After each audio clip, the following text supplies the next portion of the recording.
चला पुढच्या प्रश्नाकडे जाऊया. प्रश्न बघा. प्रश्न क्रमांक 66. एका वर्षात ग्रामपंचायतीच्या किती बैठका घेणे बंधनकारक असते? एका वर्षात ग्रामपंचायतीच्या किती बैठका व्हायला पाहिजे? ऑप्शन आहे. पहिला ऑप्शन 2, दुसरा 4, तिसरा 6, चौथा 12. आता या प्रश्नामध्ये एक मेक आहे, ती मेक ही समजून घ्या. इथं विचारताना तुम्हाला विचारले एका वर्षात हे इथपर्यंत ठीक आहे, पण पुढचा शब्द जो आहे तो अत्यंत महत्वाचा आहे. त्यामुळे तुम्हाला ग्रामपंचायतीच्या असं म्हटलंय. आता इथं हा मुद्दा समजून घ्या. ग्रामसभा वेगळी आहे, ग्रामपंचायत वेगळी आहे. आपल्याला जे पाठ आहे, आपल्या जे तोंडात बसले ते ग्रामसभा. मग ग्रामसभेच्या वर्षातून 4 बैठका होतात. पहिली बैठक होती आपली 26 जानेवारी दिवशी, दुसरी बैठक होते 1 मे दिवशी, तिसरी बैठक होते 15 ऑगस्ट दिवशी आणि चौथी बैठक होते 2 ऑक्टोबर गांधी जयंती दिवशी. ही आपल्याला विचारलेलंच नाहीये. आपल्याला विचारले ग्रामपंचायतीच्या बैठका. ग्रामपंचायतीच्या बैठका म्हणजे जे ग्रामपंचायतीवरती सदस्य निवडून आलेले असतात त्या सदस्यांच्या बैठका. मग सदस्यांना हे बंधन आहे की प्रत्येक महिन्यापाठीमागे त्यांची एक बैठक व्हायला पाहिजे. जे आपले ग्रामपंचायतीचे सदस्य आहेत त्यांना आपण पंच असं म्हणतो. त्या पंचांची बैठक म्हणजे ग्रामपंचायतीच्या सदस्यांची बैठक. मग ही बैठक जी आहे ती महिन्यातून एकदा व्हायलाच पाहिजे. वर्षातून त्या ग्रामपंचायतीच्या 12 बैठका व्हायला पाहिजेत. ह्या बैठकीचा अध्यक्षस्थान जो आहे तो ऑब्व्हियसली सरपंच भूषवतो. तो नसेल तर त्याच्या अनुपस्थितीमध्ये उपसरपंच भूषवतो. ह्या प्रश्नाचं करेक्ट उत्तर आहे ह्या प्रश्नाचं करेक्ट उत्तर आहे पर्याय क्रमांक 4. एकूण बरोबर उत्तर आहे पर्याय क्रमांक 4. ग्रामपंचायतीच्या एकूण 12 बैठका व्हायला पाहिजे. बघा मित्रांनो, पुढचा प्रश्न बघूया. प्रश्न क्रमांक 67. प्रश्न आहे. पोशाखामध्ये खांद्यावर स्टार असणारा मात्र लाल अथवा निळी फीत नसणारा पोलीस अधिकारी खालीपैकी कोण आहे ते आपल्याला शोधायचं आहे. आपल्याला ऑप्शन दिले. पहिला ऑप्शन पोलीस निरीक्षक, दुसरा सहाय्यक पोलीस निरीक्षक, तिसरा सहाय्यक पोलीस उपनिरीक्षक आणि चौथा पोलीस उपाधीक्षक. आता हे समजून घ्या. बऱ्याच मुलांना इथं अडचण असते की त्यांना रँक मराठीमध्ये दिल्या तर समजत नाही, सांगता येत नाही. आता इथं पहिल्यांदा हे समजून घ्या की पोलीस निरीक्षक म्हणजे हे कुठलं पद आहे? त्याला इंग्लिशमध्ये PI पोलीस इन्स्पेक्टर असं म्हटलं. दुसरं जे पद आहे सहाय्यक पोलीस निरीक्षक, त्याला इंग्लिशमध्ये API असिस्टंट पोलीस इन्स्पेक्टर असं म्हटलं. तिसरं जे पद आहे त्याला सहाय्यक पोलीस उपनिरीक्षक किंवा ह्यालाच इंग्लिशमध्ये ASI किंवा अगदीच त्याला मराठीमध्ये जमादार असं म्हटलं तर ते पद आहे. आणि चौथं ज्याला पोलीस उपाधीक्षक किंवा पोलीस उप-अधीक्षक असं जे म्हटलं ती जी पोस्ट आहे त्याला इंग्लिशमध्ये DYSP किंवा हे जर शहरी भागामध्ये असेल तर त्याला ACP या नावाने सांगितलं जातं. आता हे सगळ्यांचे ड्रेस बघूया. पोलीस निरीक्षक ह्या दर्जाचा जो अधिकारी असतो त्याच्या खांद्यावरती 3 स्टार असतात आणि त्यांना लाल आणि निळी दोन्ही रंगांची मिक्स फीत असते. त्याच्यामुळे हा ऑप्शन तुमचा चुकीचा ठरणार आहे. हा ऑप्शन याच्यामध्ये येणार नाही कारण याच्या खांद्यावरती फीत असते. पुढचा बघा. सहाय्यक पोलीस निरीक्षक API. आता ह्या APIचा आणि PIच्या ड्रेसमध्ये फार फरक नसतो. PIचा जो ड्रेस आहे तसा साधारणतः सेम यांचाही ड्रेस असतो. त्यांच्याही खांद्यावरती 3 स्टार असतात. फक्त यांच्या खांद्यावरती लाल आणि निळी अशा मिक्स फीतीऐवजी या API दर्जाचा जो अधिकारी आहे त्याच्या खांद्यावरती फक्त लाल रंगाची फीत असते. हा त्याच्यामध्ये फरक आहे. त्याच्यामुळे हाही ऑप्शन येणार नाही कारण यांच्या खांद्यावरती फीत असते. पुढचा बघा. सहाय्यक पोलीस उपनिरीक्षक ज्याला आपण ASI असं म्हणतो तर त्यांच्या खांद्यावरती 1 स्टार आणि लाल आणि निळी अशा दोन्ही बाजूला 2 फिती असतात. त्याच्यामुळे हाही ऑप्शन येणार नाही. राहिला ऑप्शन तुमचा पोलीस उपाधीक्षक किंवा DYSP तर यांच्या खांद्यावरती 3 स्टार असतात मात्र कुठल्याही प्रकारची फीत नसते. त्याच्यामुळं प्रश्न क्रमांक 67 याचं उत्तर येणार पर्याय क्रमांक 4 पोलीस उपाधीक्षक. पुढच्या प्रश्नावर बोलूया. बघा प्रश्न क्रमांक 72. विभाजनापूर्वीचा उदगीर हा टिंबटिंब जिल्ह्यातील एक तालुका होता. म्हणजे विभाजनाची घोषणा होण्यापूर्वी उदगीर आता जो जिल्हा झाला तो उदगीर अगोदर तालुका होता. तो तालुका कुठल्या जिल्ह्यामध्ये होता हा प्रश्न विचारला. लातूर, नांदेड, यवतमाळ आणि धाराशिव असे 4 ऑप्शन्स आहेत. साधारणपणे जर आपण कन्सिडर केलं असं समजून चालूया. हा महाराष्ट्राचा मॅप कन्सिडर केला, एक कच्चा मॅप आपण समजून चालूया. त्याच्यामध्ये याचं लोकेशन बघितलं नांदेडचं आणि लातूरचं तर साधारणतः काही जे लोकेशन जे आहे ते या भागामध्ये येतात. आता हे जर आपण कन्सिडर केलं तर हा जो इकडला जो भाग आहे माझ्या उजव्या बाजूचा तर हा जिल्हा वेगळा आहे. हा जिल्हा तुमचा इथं नांदेड आणि इकडला हा भाग जर कन्सिडर केला हा जिल्हा इकडचा तर हा जिल्हा तुमचा लातूर. आणि ह्या दोन्ही जिल्ह्यामधनं काही तालुके वेगळे करून इथं मध्येच या भागामध्ये असा हा वेगळा जिल्हा तयार करण्यात आलेला आहे. त्याला नाव देण्यात आलेलं आहे उदगीर. जर बघितलं आपण तर जो आता उदगीर नवीन जिल्हा झाला आहे तो अगोदर पुढे एक तालुका होता आणि तो तालुका होता लातूर जिल्ह्यामधला एक तालुका होता. त्याच्यामुळं आता थोडासा हा मॅप ओरिएंटेड प्रश्न आहे. मॅप नीट ज्यांनी बघितला असेल आता MPSCला किंवा पोलीस भरतीच्या एक्झामला थोडीशी त्यांची जी अपेक्षा असते आपल्याकडे ती ही असते. या घटना नेहमी चर्चेत असतात. तर तुम्ही तो मॅप काढून बघितलंय का की नेमकं त्याचं लोकेशन कुठं आहे हे तुम्ही बघावं अशी त्यांच्याकडनं अपेक्षा असते. आता याच्यासोबत अजून एक ॲडिशनल मुद्दा लक्षात ठेवा की जो उदगीर जिल्हा झालेला आहे तर तिथं गाड्यांची सिरीज जी आहे सिरीज जी आहे ती कुठल्या पद्धतीने चालणार आहे तर त्यासाठी एक नवीन नंबर देण्यात आले नवीन सिरीज त्यांना देण्यात आलेली आहे आणि तिचं सिरीजचं नाव असणार आहे MH55 पासून पुढं. म्हणजे तिथल्या ज्या गाड्या असतील उदगीरच्या त्यांचं पासिंग जे आहे ते MH55 या सिरीजपासून पुढं ABCD जे काय असेल ते पासिंग त्याचं इथून पुढं होणार आहे. त्यामुळं विभाजनापूर्वीचा उदगीर हा कुठल्या जिल्ह्यातला एक तालुका होता त्या प्रश्नाचं बरोबर उत्तर आहे पर्याय क्रमांक 1 लातूर. बघा पुढचा प्रश्न बघा. प्रश्न क्रमांक 73 दिलेल्या वैशिष्ट्यावरून खडकाचा प्रकार ओळखा. वैशिष्ट्य दिलेले आहेत तुम्हाला खडकाची 3 वैशिष्ट्य दिलेले आहेत आणि त्याच्यामध्ये तुम्हाला विचारलं आहे की तो खडक कुठला आहे कुठल्या प्रकारचा आहे ते ओळखा. आता हे ऑप्शन्स काही मुलांना असं वाटू शकते की सर कुठून प्रश्न विचारला आहे हा. 1 मिनिटानंतर एक्सप्लेन करतो. पहिल्यांदा आपण हे बघूया ऑप्शन्स काय काय पर्याय काय काय दिले त्यासाठी. तुम्हाला ओळखीसाठी मध्ये दिलेला आहे ज्वालामुखीच्या थंड झालेल्या पेसापासून हा खडक तयार होतो. ब दिलेला आहे हा खडक सच्छिद्र असतो. क दिलेला आहे घनता कमी असल्याने पाण्यावर तरंगतो. आता मुळात हा बऱ्याच विद्यार्थ्यांसाठी हा मुद्दाच नवीन असणार आहे त्याच्यासाठी हा मुद्दाच नवीन असणार आहे की एखादा खडक आहे तो पाण्यावरती कसं काय तरंगू शकतो. आणि बऱ्याच मुलांना असंही वाटू शकतं की सर कुठून प्रश्न शोधून काढला. तर असं नाही आहे मित्रांनो. हा प्रश्न जो मी विचारला आहे तो फार दुसरीकडनं किंवा लांब मोठ्या पुस्तकातून कुठून घेतलेला नाही आहे. त्याचा संदर्भ ग्रंथ तुम्हाला सांगतो मी ज्या पुस्तकातून हा मुद्दा किंवा हा प्रश्न टाकलेला आहे ते पुस्तक आहे इयत्ता 6वीचं पाठ्यपुस्तक. इयत्ता 6वीच्या पाठ्यपुस्तकामध्ये लहान मुलांना समजावं असं चौकोन कलरमध्ये करून त्याच्यामध्ये हा मुद्दा दिलेला आहे आणि त्यात त्यांनी हा प्रश्न विचारलेला आहे. आता हा बघा हा जो खडक आहे तो ज्वालामुखीचा उद्रेक झाल्यानंतर त्याच्यातून जो लावारस बाहेर पडतो त्या लावारसाचा जो फेस असतो तो फेस थंड झाल्यामुळं त्या फेसापासून हा खडक तयार होतो. त्याच्यामुळं हा खडक जो आहे तो सच्छिद्र असतो आणि त्याची घनता एवढी कमी असते की हा खडक सहजपणे पाण्यावरती तरंगू शकतो. या खडकाचं नाव आहे हा खडक जो आहे त्याचं नाव आहे प्युबिस. या खडकाला प्युबिस असं म्हटलं तर त्यामुळे या प्रश्नाचं उत्तर पर्याय क्रमांक 2 प्युबिस. हा मुद्दा नवीन आहे. माझ्या माहितीनुसार अद्यापर्यंत कुठेही हा प्रश्न विचारलेला गेलेला नाही आहे. इथून पुढच्या काळामध्ये हा प्रश्न विचारण्याचे चान्सेस जास्त राहतील. ह्या प्रश्नाकडे विशेष लक्ष देऊन राहा कारण प्राथमिकच्या पाठ्यपुस्तकातला इयत्ता 6वीच्या पाठ्यपुस्तकामधला हा प्रश्न आहे. बघा पुढचा प्रश्न. प्रश्न क्रमांक 76 ब्रिटिश पार्लमेंटच्या कोणत्या कायद्याने भारताला स्वातंत्र्य मिळाले. ब्रिटिश पार्लमेंटच्या कोणत्या कायद्याने भारताला स्वातंत्र्य मिळाले. पर्याय आहे पर्याय क्रमांक 1 26 नोव्हेंबर 1949. दुसरा पर्याय 15 ऑगस्ट 1947. तिसरा पर्याय 18 जुलै 1947 आणि चौथा पर्याय 22 जुलै 1947. आता बऱ्याच जणांना असं वाटतं की सरळ स्वातंत्र्य कधी मिळालं अंमलबजावणी कधी झाली आम्हाला आपलं स्वातंत्र्य कधी मिळालं तर हे मिळालं 15 ऑगस्ट 1947ला. पण लक्षात घ्या मित्रांनो 15 ऑगस्ट 1947 या दिवशी स्वातंत्र्य मिळालं पण त्या कायद्याने मिळालं नाही.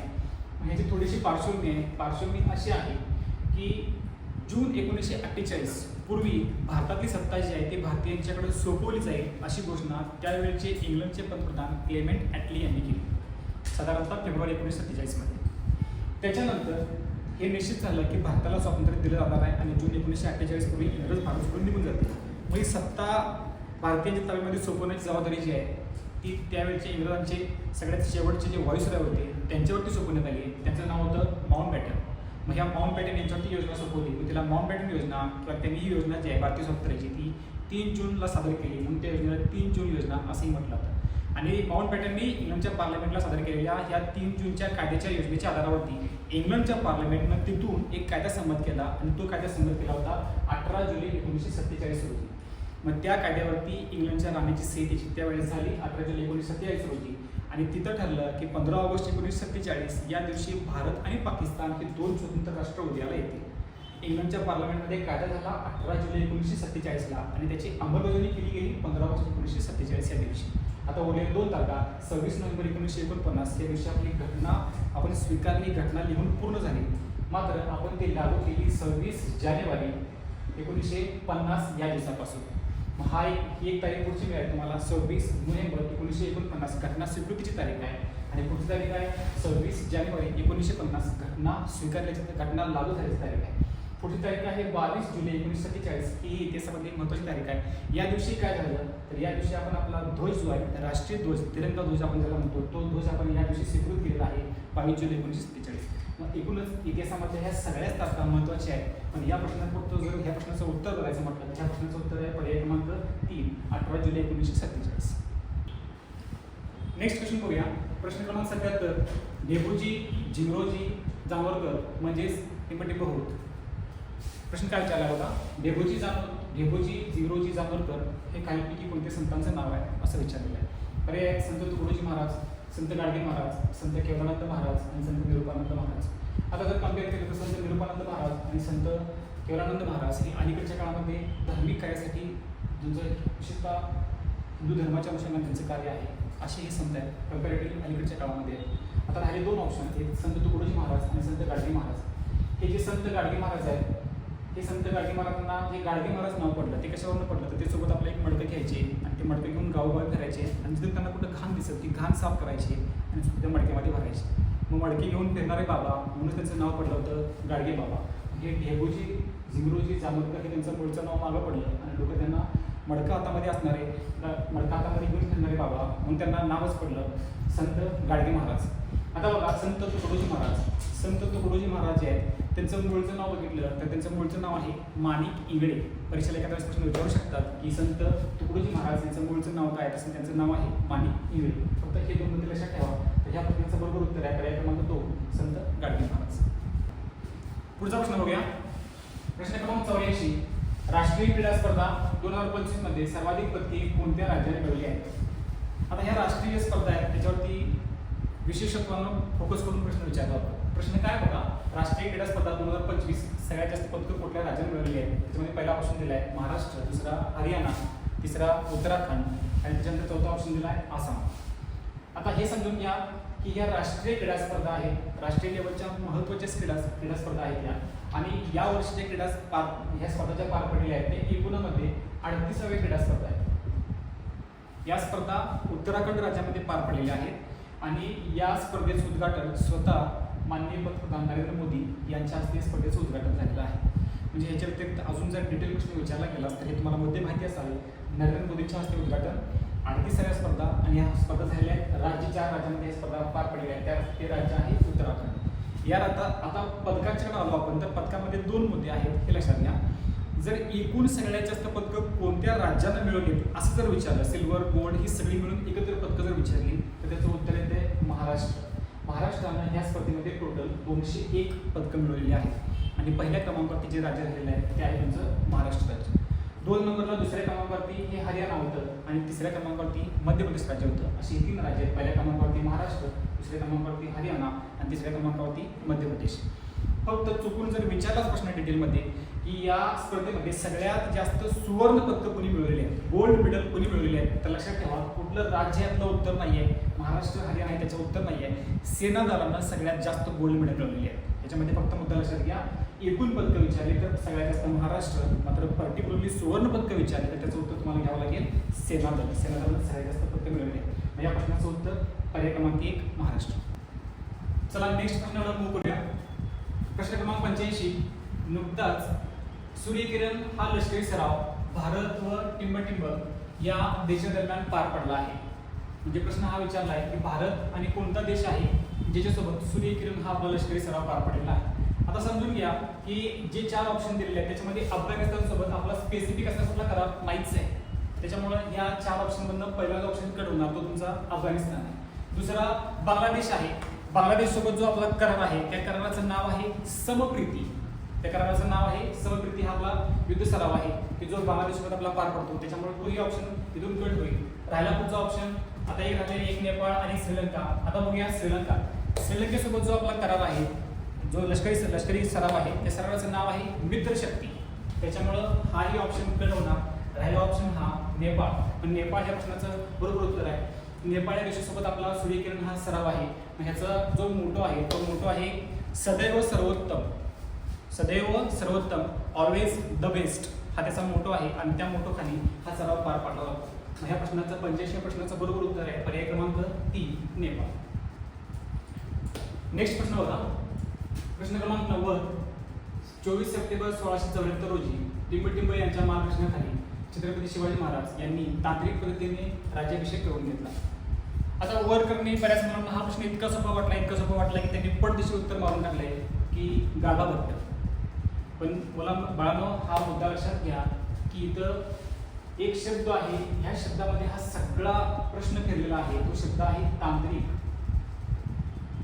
आता हा शब्द आणि याचं एक्सप्लेनेशन देण्या पाठीमागचं कारण हे छत्रपती शिवाजी महाराजांचे 2 राज्याभिषेक झालेले आहेत. एक पहिला राज्याभिषेक झालेला आहे, त्यावेळेला भारतामध्ये 2 पद्धती प्रचलित होत्या, एक वैदिक पद्धत आणि दुसरी तांत्रिक पद्धत. मग जी वैदिक पद्धत आहे त्या वैदिक पद्धतीनं छत्रपती शिवाजी महाराजांचा जो राज्याभिषेक केला तो केला होता गागाभट्ट यांनी, आणि तो 24 सप्टेंबर 1674 रोजी केलेला नसून तो केलेला आहे 6 जून 1674 रोजी.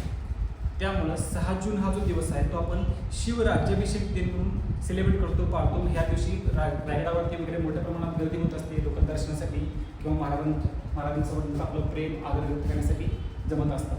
मग हा मुद्दा लक्षात घ्या, ते तारीख सरळ मेन्शन केली आहे 24 सप्टेंबर 1674. 24 सप्टेंबर 1674 रोजी या त्यावेळेला प्रचलित असणाऱ्या ह्या दोन्ही पद्धतींचा आदर करून, वैदिक आणि तांत्रिक दोन्ही पद्धतींचा आदर करून, आपल्या स्वराज्यावर आपल्या राज्य असण्यावर कुणी शंका उपस्थित करायला नको या कारणास्तव महाराजांनी ह्या दोन्ही पद्धतीनं आपला राज्याभिषेक करून घेतलेला आहे.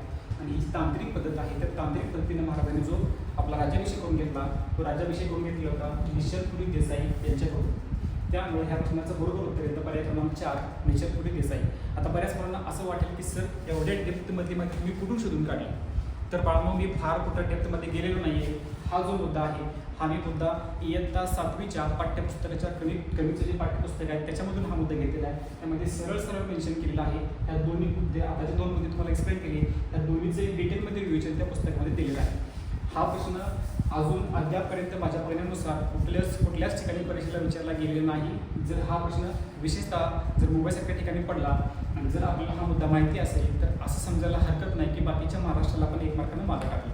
त्यामुळे हा मुद्दा नीट लक्षात ठेवा. महाराजांनी तांत्रिक पद्धतीने जो राज्याभिषेक करून घेतला तो गागाभट्ट यांच्याकडून करून घेतलेला नव्हता, तो करून घेतला होता निश्चलपुरी देसाई यांच्याकडून. आणि चा रेफरन्स आहे इयत्ता 7वीचं पाठ्यपुस्तक क्रमीचं पुस्तक. त्याचं उत्तर पर्याय क्रमांक 4 निश्चलपुरी देसाई. चला नेक्स्ट प्रश्न बघूया. प्रश्न क्रमांक 91 जोड्या लावा. सोपा प्रश्न आहे. अगदी नवीन विद्यार्थी असतील ज्यांचा काही अभ्यास नाही, थोडंसं लॉजिक वापरलं तर त्यांनाही हा प्रश्न सुटला असेल. सुटण्यासारखा सोपा प्रश्न आहे. एका बाजूला दिली आपल्याला क्रांती आणि दुसऱ्या बाजूला दिली आहे ती कुठल्या क्षेत्रामध्ये झाली ती शोधा. पहिल्या दिली आपल्याला श्वेत क्रांती. आता हे ऑप्शन बघितले तर सहज कळू शकतं की श्वेत क्रांती जी आहे ती संबंधित आहे दूध उत्पादनाशी. दुसरा बघा गोल्ड क्रांती जी आहे ती संबंधित आहे बटाटा उत्पादनाशी. तिसरी आहे नेळी क्रांती जी आहे ते समुद्रातले उत्पादन, मग मासे असतील, झिंगे असतील, या सगळ्याच्या उत्पादना संबंधित आहे. त्याच्यामुळे तिसरा ऑप्शन नेळीच क्रांती होणार मत्स्य उत्पादनाशी. आणि पुढचा आहे लाल क्रांती. लाल क्रांती येणार टोमॅटोशी किंवा मांस उत्पादन वगैरे जर असेल असा ऑप्शन दिला असेल तर तोही बरोबर करून घ्यावा लागेल. मग त्याच्यामुळं ह्या प्रश्नामध्ये फार काही विशेष असं नाही आहे. या प्रश्नाचं 91व्या प्रश्नाचं बरोबर उत्तर येतं पर्याय क्रमांक. त्यामुळे 91व्या प्रश्नाचं बरोबर उत्तर येणार पर्याय क्रमांक 4. पर्याय क्रमांक 4ला हे सगळे ऑप्शन बरोबर जुळत आहेत. त्या प्रश्नाचं उत्तर पर्याय क्रमांक 4. नेक्स्ट प्रश्न जाऊया. प्रश्न क्रमांक 92 बंगालचा पहिला गव्हर्नर जनरल डॉबर्ट. पर्याय दिले पर्याय क्रमांक 1 वॉरेन हेस्टिंग्स, दुसरा रॉबर्ट क्लाइव्ह, तिसरा विल्यम बेंटिक आणि चौथा चार्ल्स मॅक्राव. आता हा प्रश्न असा आहे की ह्या प्रश्नामध्ये नेहमी मुलांना कन्फ्यूज झालं होतं. तर सगळ्यात पहिल्यांदा हे समजून घेऊया. साल आहे 1757. 1757ला इतिहासाला एक टर्म देणारी घटना आहे ती आहे तुमची प्लासीची लढाई.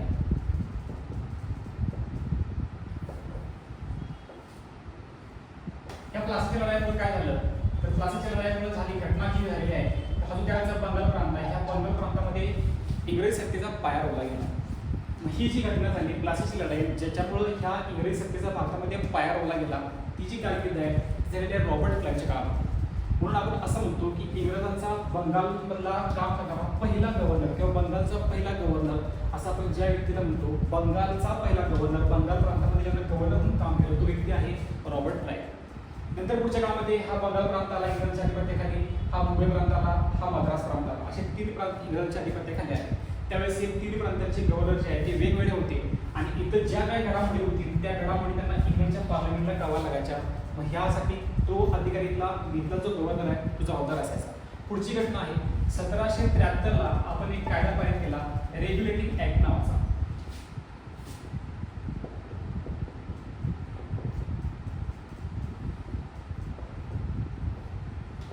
ब्रिटिश पार्लमेंटचं असं म्हणणं पडलं की ह्या भारतामध्ये इतर घटना घडली तर ह्या तिघांना वेगवेगळं विचारण्यापेक्षा आपण असं करू की भारतामध्ये काही घडलं तर एकाच अधिकाऱ्यांना आपल्याला माहिती आहे. त्यासाठी त्यांनी काय केलं की हा तुमचा मुंबईचा गव्हर्नर आणि हा तुमचा मद्रासचा गव्हर्नर हे दोघं जे आहेत हे दोघं ह्याच्यावर आधिपत्याखाली आले, बंगालच्या गव्हर्नरच्या आधिपत्याखाली. आता तिघांचंही पद सेमच होतं. हा पण गव्हर्नरच मुंबईचा गव्हर्नर, हा पण गव्हर्नरच मद्रासचा गव्हर्नर आणि हा पण गव्हर्नरच बंगालचा गव्हर्नर. हे दोघं जे आहेत ते याच्या आधिपत्याखाली आले, म्हणजे हे दोघं कनिष्ठ झाले आणि त्यांचा हा वरिष्ठ अधिकारी झाला. हा वरिष्ठ झालेला त्याचं पद जे आहे ते ओळखावं म्हणून त्याच्या पदामध्ये हा बदल करायला गेला आणि त्याचं पद जे आहे ते गव्हर्नर जनरल असं केलं गेलं. त्याचं पद जे आहे ते गव्हर्नर न ठेवता गव्हर्नर जनरल असं केलं. मग अशा पद्धतीनं जो बंगालचा पहिला गव्हर्नर जनरल झाला तो व्यक्ती होता वॉरन हेस्टिंग्स. त्याच्यानंतर हळूहळू आता तुम्हाला माहिती आहे की इतिहासाचा अभ्यास केला असा तुम्ही 1818 हे एक टर्निंग साल ठरलं. यावर्षी मराठी सत्तेचा पाडाव झाला, पेशव्यांचा पाडाव झाला आणि त्याच्यामुळे भारतात इंग्रजांना फाईट करू शकेल अशी एकही सत्ता शिल्लक राहिली नाही. त्याच्यामुळे हा सगळा भारत इंग्रजांनी आपल्या आधिपत्याखाली आणला. सगळ्या भारतात जो इंग्रजांनी आधिपत्याखाली आणला त्या सगळ्या भारताचा जो आता गव्हर्नर होता त्याला फक्त बंगालचा गव्हर्नर म्हणणं त्यांना चुकीच वाटायला लागलं. त्याच्यामुळं त्यांनी जे पद जे आहे ते त्याचं नाव जे आहे ते नाव पदामध्ये बदल केला आणि त्याचं पद जे आहे ते बंगालचा गव्हर्नर जनरल असं न ठेवता ते केलं भारताचा गव्हर्नर जनरल. बदल केला बंगालचा गव्हर्नर जनरल ऐवजी बदल करून त्याच्या नावामध्ये बदल केला भारताचा गव्हर्नर जनरल. मग भारताचा गव्हर्नर जनरल झाला पहिला व्यक्ती जो आहे तो तुमचा विल्यम बेंटिंक. आणि याच्यानंतर शेवटचा पर्याय राहिला चार्ल्स मेटकाफ. चार्ल्स मेटकाफने काय केलं तर ह्याला वृत्तपत्रांचा मुक्तिदाता असं म्हटलं जातं. म्हणजे इंग्रजांनी वृत्तपत्रांच्यावरती पेपरवरती बातम्या छापणीमध्ये जी बंधनं लावली होती त्याच्यावरती ही मर्यादा जी आहे ह्यानं काढून टाकल्या चार्ल्स मेटकाफनं, म्हणून ह्याला वृत्तपत्रांचा मुक्तिदाता असं म्हटलं जातं. इन शॉर्ट पहिल्यांदा हे सगळं बघा. आता पहिल्यांदा इंग्रज सत्तेचा पाया घालणारा बंगालपासून जो ज्यानं पाया घातला तो बंगालचा पहिला गव्हर्नर हा व्यक्ती आहे तुमचा रॉबर्ट क्लाइव्ह. त्याच्यानंतर 1773चा रेग्युलेटिंग ऍक्टमुळे हे दोघं याच्या अधीन आले. हा त्याच्यात नाव मोठा झाला. ह्याचं पद मोठं आहे हे दाखवण्यासाठी त्याच्या नावामध्ये बदल केला गेला. त्याला म्हटलं गेलं गव्हर्नर जनरल. मग गव्हर्नर जनरल झालेला हा पहिला व्यक्ती होता वॉरन हेस्टिंग्स. आणि पुढच्या काळामध्ये सगळाच भारत इंग्रजांनी आपल्या आधिपत्याखाली आणला. त्यामुळे त्याला फक्त बंगालचा गव्हर्नर जनरल असं न म्हणता त्याला म्हटलं गेलं भारताचा गव्हर्नर जनरल. आणि भारताचा गव्हर्नर जनरल झालेला पहिला व्यक्ती आहे तो होता विल्यम बेंटिंक. आता ह्या प्रश्नाचं उत्तर आपल्याकडे उत्तर विचारलेलं आहे बंगालचा पहिला गव्हर्नर जनरल. तर ह्याचं उत्तर येणार पर्याय क्रमांक 2 रॉबर्ट क्लाइव्ह. या प्रश्नाचं बरोबर उत्तर आहे पर्याय क्रमांक 1 वॉरन हेस्टिंग्स. पुढच्या प्रश्नाकडे जाऊया. प्रश्न क्रमांक 93. टिंबर क्षेत्र धारण करणाऱ्या शेतकऱ्यांना सीमांतधारक शेतकरी असे म्हणतात. पर्याय क्रमांक 1 दिला आहे 1 हेक्टरपेक्षा कमी. पर्याय क्रमांक 2 1 हेक्टर ते 2 हेक्टर. तिसरा पर्याय 2 हेक्टर ते 4 हेक्टर. चौथा पर्याय 4 हेक्टर ते 10 हेक्टर.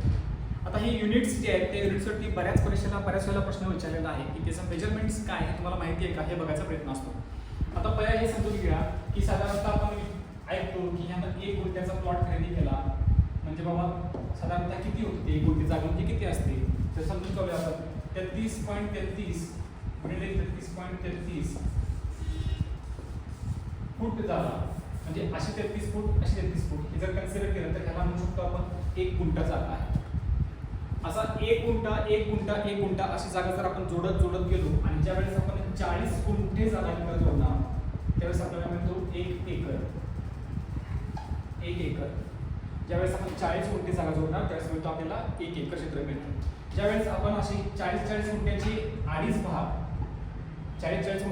भाग म्हणजे 2.5 एकर जागा ज्यावेळेस आपण जोडतो त्यावेळेस आपल्याला मिळतं 1 हेक्टर जागा. पुन्हा सांगतो 33.33 चा 1 गुंठा जोडत गेला 40 गुंठे जोडले 1 एकर. 1 एकराचा पुन्हा 1 एकर आणि पुन्हा अर्धा एकर अशी 2.5 एकर घेतली की जागा बनते 1 हेक्टर. लक्षात घ्या 1 हेक्टरपेक्षा ज्यांच्याकडे कमी धारण क्षेत्र आहे कमी जमीन आहे त्या शेतकऱ्यांना म्हटलं जातं सीमांत. त्या शेतकऱ्यांना म्हटलं जातं सीमांत धारक शेतकरी. ज्या शेतकऱ्यांच्याकडे 1 हेक्टरपेक्षा थोडीशी अधिक जमीन आहे मात्र 2 हेक्टरपेक्षा कमी आहे म्हणजे जे शेतकरी 2.5 एकर ते 5 एकर ह्याच्या टप्प्यामध्ये त्या शेतकऱ्यांना म्हटलं तर लघु शेतकरी. ज्या शेतकऱ्यांच्याकडे जमीन 5 एकरपेक्षा जास्त आहे म्हणजे 2 हेक्टर ते 4 हेक्टर 10 एकरच्या आसपास 5 ते 10 एकरच्या आसपास ज्यांच्याकडे जमीन आहे त्यांना म्हटलं तर मध्यम शेतकरी. आणि ज्या शेतकऱ्यांच्याकडं एकूण 10 एकर किंवा हेक्टरमध्ये बघायचं म्हटलं तर 4 हेक्टरपेक्षा जास्त जमीन ज्यांच्याकडे आहे त्या शेतकऱ्यांना म्हटलं तर मोठे शेतकरी.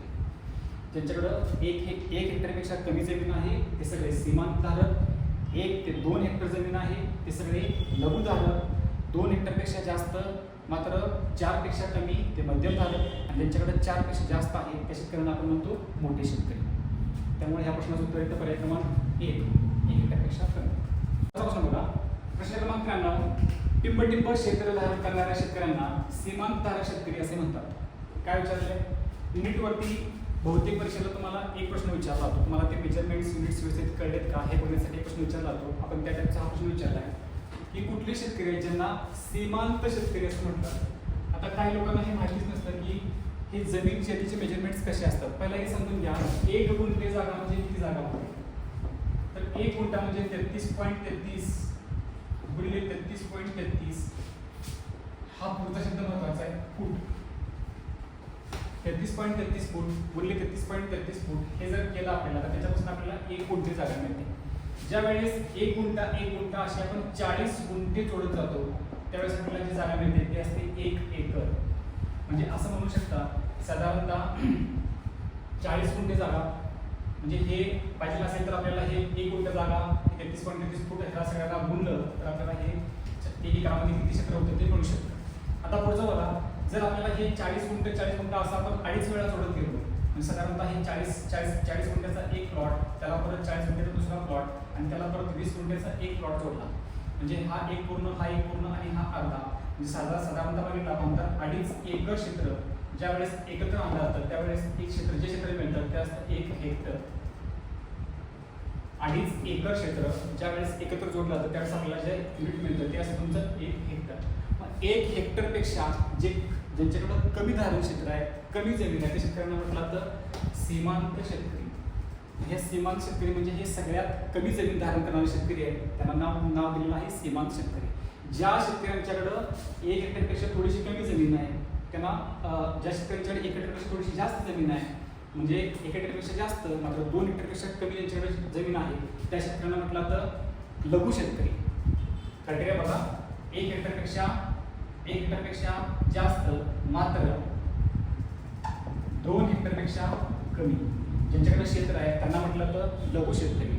हे क्षेत्र वाढवत गेलो आपण 2 हेक्टरपेक्षा जास्त मात्र 4 हेक्टरपेक्षा कमी तर ह्यांना म्हटलं तर मध्यम शेतकरी. आणि ज्या शेतकऱ्यांच्याकडे 4 हेक्टर याला जर तुम्ही एकरनं गुणला तर 4 हेक्टर गुणिले 2.5 साधारणतः ही 10 एकर होतील. ज्या शेतकऱ्यांच्याकडे 10 एकर किंवा 4 हेक्टरपेक्षा जास्त जमीन शेतकरी जे जमीन जास्त आहे त्या शेतकऱ्यांना म्हटलं तर मोठे शेतकरी. आपल्याला इथं प्रश्न विचारला की जे लहान शेतकरी आहेत म्हणजे एकदम सगळ्यात जे लहान शेतकरी आहेत ते कुठले आहेत तर त्यांना काय म्हणतात तर त्यांना म्हटलं तर सीमांत शेतकरी आणि त्यांचं धारण क्षेत्र असं ते असतं 1 हेक्टरपेक्षा कमी. ह्या प्रश्नाचं उत्तर पर्याय क्रमांक 1 हेक्टरपेक्षा कमी. पुढचा प्रश्न बघूया, प्रश्न क्रमांक 94, वेडात मराठे वीर दौडले सात. वेडात मराठे वीर दौडले सात या कवितेचे प्रेरणास्थान व छत्रपती शिवाजी महाराजांचे सरसेनापती प्रतापराव गुजर यांचेसह 7 पराक्रमी वीर यांनी कोल्हापूर जिल्ह्यातील टिंब येथे शत्रूशी लढता वीरमरण पत्करले. प्रश्न थोडासा लेंदी आहे पण समजून घ्या, कोल्हापूर जिल्ह्यातली आपल्याकडं घडलेली ही घटना आहे आणि त्या घटनेवरती आधारित इतिहासातलं एक प्रसिद्ध गाणं जे आहे ते ह्या प्रसंगावरती आधारलेलं वेडात मराठे वीर दौडले सात हे रचलेलं आहे आणि त्याच्या पाठीमागची जी पार्श्वभूमी आहे ती आपल्या कोल्हापूर जिल्ह्यातली आहे.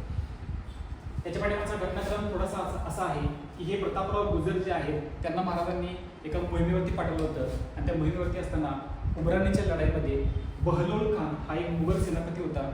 तो शरण आल्यामुळं त्याला हे प्रतापराव गुजरांनी जीवदान दिलं आणि त्याला सोडून दिलं. महाराजांना ही घटना आवडली नाही, त्याच्यामुळं ह्या घटनेविषयी महाराजांनी नाराजी व्यक्त केली आणि महाराज आपल्यावरती नाराज झाले. त्याच्यामुळं काही झालं तर ह्या बहलोल खानाचं पारिपत्य केल्याशिवाय पुन्हा महाराजांसमोर जायचं नाही या द्वेषानं हे प्रतापराव गुजर आणि त्यांचे 7 सहकारी हे बाहेर पडले आणि हे नेसरी ह्या ठिकाणी नेसरीच्या खिंडीमध्ये ह्या बहलोल खानाच्या सैन्यावरती तुटून पडले आणि हे स्वाभाविक आहे, शत्रूचं सैन्य जास्त आणि त्याच्यामध्ये फक्त हे 7 लोक, त्याच्यामुळे हे 7 लोक जे आहेत लढता लढता नेसरीजवळच त्यांना वीर बनवून आलेलं आहे. ही जी घटना आहे ही कुठली घटना आहे तर त्याचं उत्तर आहे पर्याय क्रमांक 4 नेसरी. आता इथं बघा लागलंच तुम्हाला जे 2 ऑप्शन बाकी 2-3 ऑप्शन दिले त्याच्यामध्ये एक पारगड केलेलं आहे, एक रांगणा आहे. हे सुद्धा कोल्हापूर जिल्ह्यातले 2 महत्त्वाचे किल्ले आहेत. कोल्हापूरच्या विशेषतः दक्षिण भागामध्ये असणारे आणि शिरडून याचा रेफरन्स तुम्ही जर तानाजी मूवी बघितला असेल त्याच्यामध्ये ज्यावेळेस उदयबान खाली होता आपल्याकडं तर त्यावेळेला तानाजी मालुसरे जे आहेत ते एका ठिकाणी घात लावून बसलेले आहेत असा एक त्याच्यामध्ये एक डायलॉग आहे, एक संदेश आहे आणि ती जे ठिकाण आहे ते कुठलं आहे तर शिरडून आहे. या प्रश्नाचं बरोबर उत्तर आहे पर्याय क्रमांक 4 नेसरी. नेक्स्ट प्रश्न बघा, प्रश्न क्रमांक 99. जानेवारी 2025 मध्ये सीआरपीएफचे महासंचालक म्हणून कोणाची नियुक्ती करण्यात आली आहे? सीआरपीएफचे महासंचालक पहिला पर्याय आहे अरुण मिश्रा, दुसरा ज्ञानेश प्रताप सिंग, तिसरा दिनेश वाघमारे आणि चौथा भुवनेश कुमार. आता हे बघा, हे जे अरुण मिश्राची सांगितलेली आहेत ही अरुण मिश्रा मानवी हक्क आयोगाशी संबंधित आहे, त्याच्यामुळे हे या प्रश्नाचं उत्तर नाही आहे. 3 नंबरचा पर्याय बघा दिनेश वाघमारे. हे दिनेश वाघमारे जे आहेत ते MSCBचे महाराष्ट्र स्टेट इलेक्ट्रिसिटी बोर्ड जो आहे त्याचे उच्च पदस्थ अधिकारी आहेत. शेवटचा जो ऑप्शन दिला आहे भुवनेश कुमार हे आधारशी संबंधित आहे, त्यामुळे ह्या प्रश्नाचं योग्य उत्तर येतं ज्ञानेश प्रताप सिंग पर्याय क्रमांक 2. GS मधला हा शेवटचा प्रश्न आहे मित्रांनो. शेवटचा प्रश्न काय बघून घेऊया. प्रश्न क्रमांक 100. महाराष्ट्रातील पहिले सौर ग्राम हा बहुमान कोणत्या गावास मिळाला आहे? महाराष्ट्रातील पहिले सौर ग्राम हा प्रश्न विचारला आहे. ऑप्शन्स आहेत मनेचीवाडी सातारा, भिलार सातारा, पाटगाव कोल्हापूर, पारकोली सिंधुदुर्ग. खालूनवरती जाऊया. पर्याय क्रमांक 4 पारकोली सिंधुदुर्ग हे महाराष्ट्रातलं पहिलं फुलपाखरांचं गाव आहे पारकोली, त्यामुळे हा ऑप्शन तुम्ही कट होणार. याच्यावरचा ऑप्शन बघा पाटगाव कोल्हापूर. पाटगाव जे आहे ते महाराष्ट्रातलं मधाचं पहिलं गाव, मधाचं उत्पादन या ठिकाणी चांगल्या दर्जाचा मध जास्त प्रमाणात तयार असल्यामुळं त्या गावाला दर्जा आहे मधाचं गाव असं. मग पाटगाव कोल्हापूर जे आहे ते मधाचं गाव म्हणून जातं. वरचा ऑप्शन बघा भिलार सातारा. हे जे भिलार ठिकाण आहे ह्याला पुस्तकांचं गाव असं म्हटलं जातं, त्यामुळं भिलार सातारा हे पुस्तकांचं गाव म्हणून प्रसिद्ध आहे. आता राहिला ऑप्शन मण्याचीवाडी. तर मण्याचीवाडी सातारा जे आहे त्याला पहिलं महाराष्ट्रातलं सौर ग्राम म्हणजे त्या गावामध्ये एकूण विद्युत निर्मिती जी आहे ती पूर्णपणे सोलार एनर्जीचा वापर करून सौरचा वापर करून तयार करण्यात येणार आहे. त्यामुळे ह्या प्रश्नाचं उत्तर पर्याय क्रमांक 1 बरोबर आहे मण्याचीवाडी सातारा.